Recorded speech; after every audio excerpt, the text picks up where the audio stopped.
ঘূর্ণিঝড় রেমালের রুদ্র গ্রাসে পড়ে অবিরাম টানা বর্ষণে লগাই নদীর জল ফুলে ফেপে বিপদ সীমার উপর দিয়ে বইছে। এতে মঙ্গলবার রাতে পৃথকভাবে মোট 5টি স্থানে লঙ্গাই নদীর বাঁধ ভেঙে পাথারকান্দির বিস্তীর্ণ এলাকা প্লাবিত হওয়ার খবর পাওয়া গেছে। ফলে অনেকের বাড়িঘর সহ রাস্তাঘাট জলের তলায় তলিয়ে গেছে।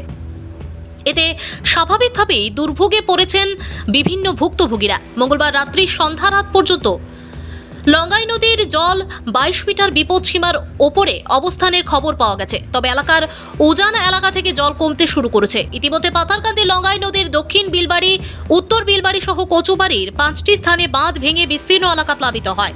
এতে কাবারি বাঁধ, কলকলিঘাট, তিনখাল প্রভৃতি জিপির অধীন প্রায় 20টি গ্রামের হাজার হাজার মানুষ বন্যাক্রান্ত হওয়ার খবর পাওয়া গেছে।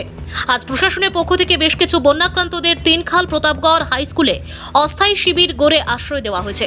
ভয়াবহ বন্যায় প্লাবিত হয়েছে শহরের থানা, পূর্ত বিভাগের ডাকবাংলো, ডাকঘর, ফরেস্ট অফিস সহ বেশ কিছু গলিপথ।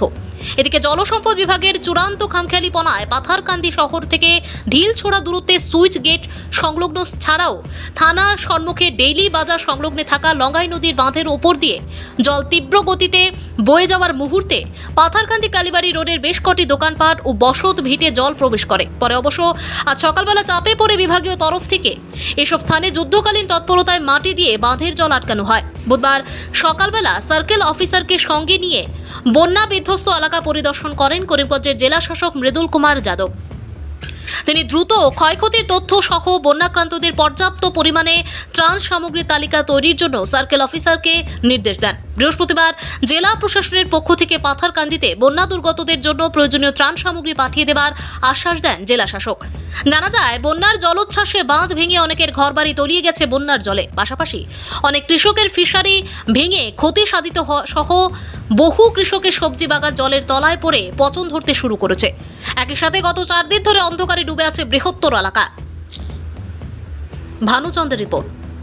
এইমাত্র আমরা রাতপুরে পৌঁছেছি। রাতপুরের কেন এইমাত্র বাঙ্গিয়া হাজার হাজার বাড়ি পানি চলে জলের বুকের নিচে গেছে গিয়া ওতে জেলাধিপতি খবর পাইছি আইসুন তাই এটা পরিদর্শন করিয়া দেখবা এখানে মানুষ কীভাবে বসবাস করতো এটার লাগে তাই সহযোগিতা করবা এবং রিলিফগুলো তাড়াতাড়ি দেখবা আর বান্ধবগুলা মেরামতি করার কোনো ব্যবস্থা করার লাগে আমরা আহ্বান জানাই।